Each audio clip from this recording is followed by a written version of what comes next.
India out is not a campaign slogan anymore, it is now government policy. Up until now, India and the Maldives have shared close and cordial ties. Is that about to change?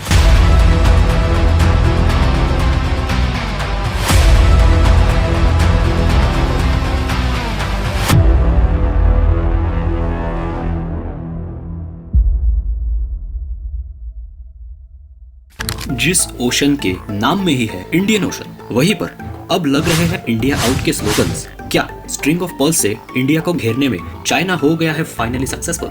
Hello friends, Hind महासागर या Indian ocean reason में हमारे Lakshadweep islands के बहुत पास जो beautiful सी country situated है, जहां लगभग हर बॉलीवुड सेलिब्रिटी की वेकेशन की स्टोरीज आपने सोशल मीडिया पर देखी ही होगी। वहां के सुंदर से बीचेस पर पोज देते हुए वही हैपनिंग डेस्टिनेशन आज इंडिया के लिए बन चुका है नाइटमेयर। जी हाँ फ्रेंड्स, आप में से कुछ लोग समझ चुके होंगे कि मैं यहाँ मालदीव्स की बात कर रहा हूँ। हिस्टोरिकली देखें तो ईयर 1000 एडी के अराउंड चोला किंग राजराज 1 ने मालदीव्स को भी चोला एम्पायर का पार्ट बनाया और तब से लेके आज तक मालदीव्स के इंडिया के साथ बहुत अच्छे रिलेशंस रहे हैं। आफ्टर ऑल, जब जब मालदीव्स पर कोई भी नेचुरल कैलेमिटी आई हो या पॉलिटिकल क्राइसिस, हमेशा इंडिया ही मालदीव्स की एक ऑल वेदर फ्रेंड की तरह हेल्प करते आया है। पर अब सिनेरियो जरा बदल चुका है और मालदीव्स में रिसेंटली हुए प्रेसिडेंशियल इलेक्शंस से पहले उनके एक कैंडिडेट ने, जिनका नाम है मोहम्मद मुइज़ू, अपने इलेक्शन कैंपेनिंग के टाइम पर इंडिया आउट के स्लोगन को पॉपुलराइज किया था और इसके बेसिस पर अब वो इलेक्ट भी होकर आ गए हैं और नेक्स्ट मंथ उनकी स्वेरिंग इन सेरेमनी के बाद वो मालदीव्स के नए प्रेसिडेंट भी बन जाएंगे। बट अब जो क्वेश्चन यहाँ निकल के आता है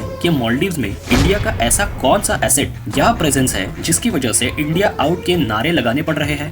तो अगर ब्लंटली बताया जाए तो ये सिर्फ और सिर्फ एक प्रोपेगेंडा है, क्योंकि मालदीव्स में जो इंडियन ट्रूप्स प्रेजेंट है उनका नंबर है सिर्फ और सिर्फ अराउंड 75 और ये भी कोई ऑफिशियल नंबर नहीं है और वो ट्रूप्स भी कोई स्टैंडिंग आर्मी की नहीं। बट इंडिया ने मालदीव्स को क्राइसिस में रिलीफ, रेस्क्यू एंड सर्वेलेंस के ऑपरेशंस में काम आए, इसलिए 2 हेलीकॉप्टर्स और एक डॉनियर सर्वेलेंस एयरक्राफ्ट गिफ्ट दिया था, वही है। और उन्हीं एयरक्राफ्ट एंड हेलीकॉप्टर्स को ऑपरेट करने के लिए इंडियन ट्रूप्स मालदीव्स में प्रेजेंट रहते हैं और वो भी तब तक जब तक मालदीव्स के ट्रूप्स इन एयरक्राफ्ट्स को ऑपरेट करने में ट्रेन नहीं हो जाते तब तक। वैसे अगर इंडिया ने मालदीव्स के लिए आज तक क्या क्या किया है, ये सवाल अगर आता होगा तो इसके लिए हमारे पास में बहुत अच्छा जवाब है और वो है इंडिया मालदीव्स को फ्रीक्वेंटली एड्स एंड पैकेजेस के थ्रू, कभी लाइन ऑफ क्रेडिट यानी लॉन्ग टर्म लोन्स के थ्रू हेल्प करते रहता है।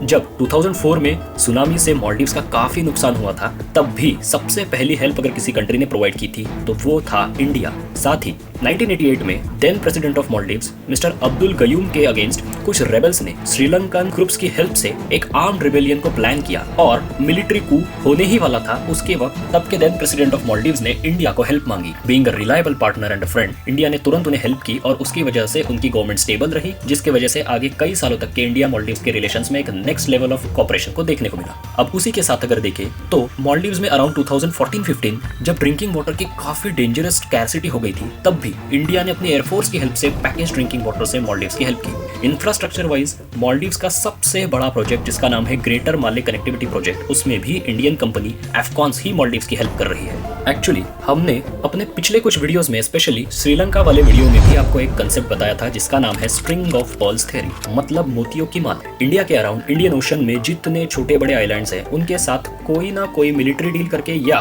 किसी के साथ पोर्ट डेवलपमेंट के नाम पर चाइना इंडिया के बढ़ते हुए डोमिनेंस को टैकल करना चाहता है। इसी सीरीज में मालदीव्स का रोल भी काफी इंपॉर्टेंट हो जाता है और ये बात मालदीव्स के पॉलिटिशियंस को जरूर पता है। एक्चुअली मालदीव्स में प्रेसिडेंशियल फॉर्म ऑफ गवर्नमेंट है और मालदीव्स की टोटल पॉपुलेशन ये सिर्फ और सिर्फ 5 लाख की है। मतलब इतनी पॉपुलेशन हमारे मुंबई के बैंड्रा या दादर एरिया की पॉपुलेशन से भी कम होगी और जिसमें सिर्फ 2 लाख वोटर्स हैं। सो आप देख सकते हैं कि वैसे ये नंबर्स बहुत कम है इंडिया जैसी एक बड़ी पावर के कंपैरिजन में, पर अगर इस आइलैंड को चाइना अपने इन्फ्लुएंस में ले लेता है, जैसा कि 2018 के पहले हुआ था, मालदीव्स ने चाइना के बेल्ट एंड रोड इनिशिएटिव में पार्टिसिपेट करने में इंटरेस्ट दिखाया था और ये इंडिया के लिए एक बहुत बड़ा नाइटमेयर होने वाला था। बट लकीली वहाँ की गवर्नमेंट चेंज हुई और एक प्रो इंडिया प्रेसिडेंट जिनका नाम है इब्राहिम सोली, उनको इलेक्शन में विक्ट्री मिली। बट अब फिर से मालदीव्स में एक प्रेसिडेंट इलेक्ट होके आए हैं जो कंपैरेटिवली प्रो चाइना कहे जाते हैं और ये इंडिया के लिए एक सिक्योरिटी कंसर्न बन चुका है। वैसे given the history of cooperation and proximity between India and Maldives, आपको क्या लगता है कि सही में मालदीव्स इंडिया से अपने रिलेशंस हैम्पर करना अफोर्ड कर सकता है